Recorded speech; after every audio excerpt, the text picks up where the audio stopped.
there's a lot that goes into what we do every day, and I thank God for the opportunity.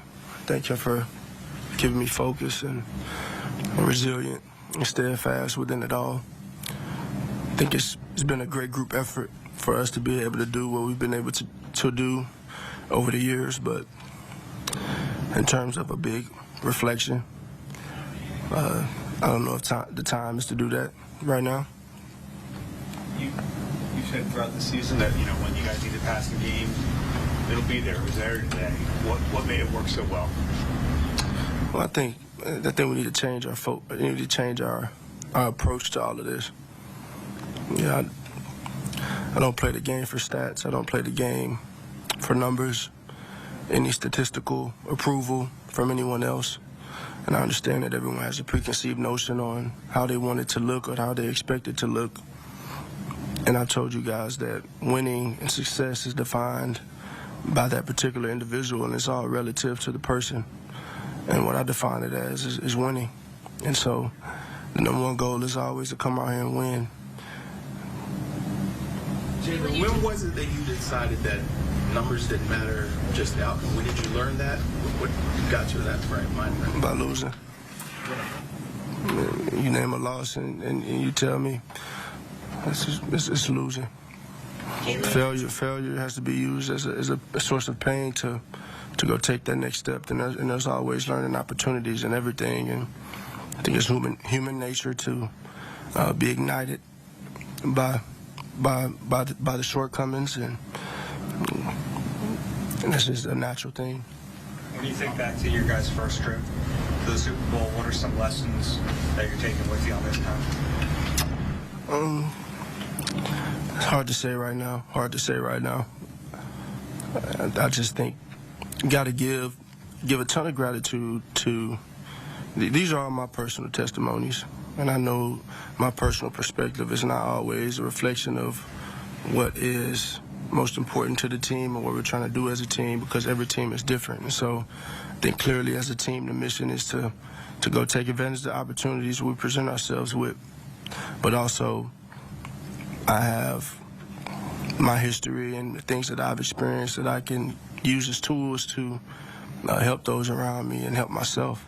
And so a lot of this stuff is presented to us, and we all have that plateau to learn from all of our experiences. And a lot of guys that have not experienced some of these things, got a lot of guys that, from these Georgia guys that have made a big impact on our team, and the young defensive backs that we've had, and not everyone was a part of that. But that's why every team is different, and every year is new. And so there's been a sense of togetherness for us to all come together and try and achieve the ultimate team goal, and we've done a great job of that to this point of being able to put ourselves in this position. After you beat the Bengals earlier this year, we asked about Joe Burrow, and you said there's a standard too, meaning you have a standard too. We kind of left it at that. What is the Jalen Hurts standard? The standard is to win. That's my standard. What did Cam show playing despite that back injury? That was gritty. That was gritty of him. He hadn't practiced all week, really pushing through, and the resilience he showed coming in and being able to see the defense the way he was.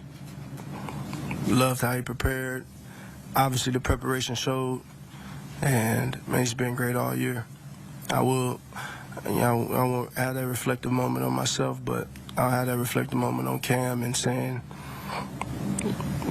you got one bad snap to start the season off, and all the questioning and all the things that were thrown his way, and so end up being a Pro Bowler and having all the things to deal with. We're replacing Jason Kelsey.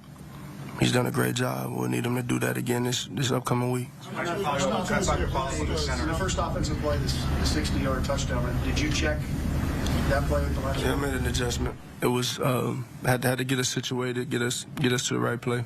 And these last 3 home run touchdowns, 60 or more yards, have you kind of figured or expected on each one of them that he could or would take it to the house? You don't think about it that way. You don't think about it that way. When you're in a game, you take it a play at a time, and you just want to execute the fundamentals of the play. And Saquon's, he's a hell of a player. He's a hell of a player, and he's been that. I think, he's been paired with a great group in front of him, and I think that's showing. And he's been able to take us to the next level in many ways, take our running game to the next level in many ways, and he's been able to do really big things. What did it take? How much of a difference does it make for you guys? I mean, knowing that he has that ability to hit that home run pretty much any time he touches the ball. Well, I've told you guys this from this instance throughout the year. Of a lot of these things come down to how you finish, and I think being able to lean on him when we're trying to bring things home, I think that's a huge impact he's made for us. And obviously, when he does it early, it doesn't really matter who gets the party started. Just for us to gain some momentum as an offense and gain a rhythm, I'd say. Rhythm is the word. Gain our rhythm as an offense and keep going. What did it take for you to be healthy and able to play this game, I guess, in the last week? It was challenging. And in some ways exhausting. Dealing with a little sickness as well, and just came out here. It was a group effort. Getting back to the center position, what was it like too? Obviously, you had a new guy in there in Landon. Didn't quite know if he was going to get the call or not. What was that like for you, taking snaps from him for the first time? Well, I always talk about how I miss Landon when everybody asks me, because you got the Alabama crossover, and I missed him about a year. And so we got the chance to do what we could have done in those times. But nonetheless, Landon's an All-American center in college. He's a hell of a player. He's very versatile, and when he came here to be an Eagle, everyone knew that. And so that's a tough guy there. A tough guy that deserves a lot of credit for our success today. His willingness to step in and take upon that role.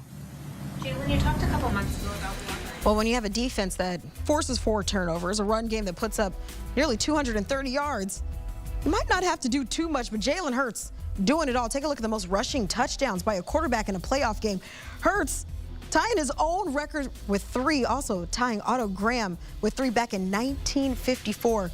Eagles being able to get it done on all sides of the field.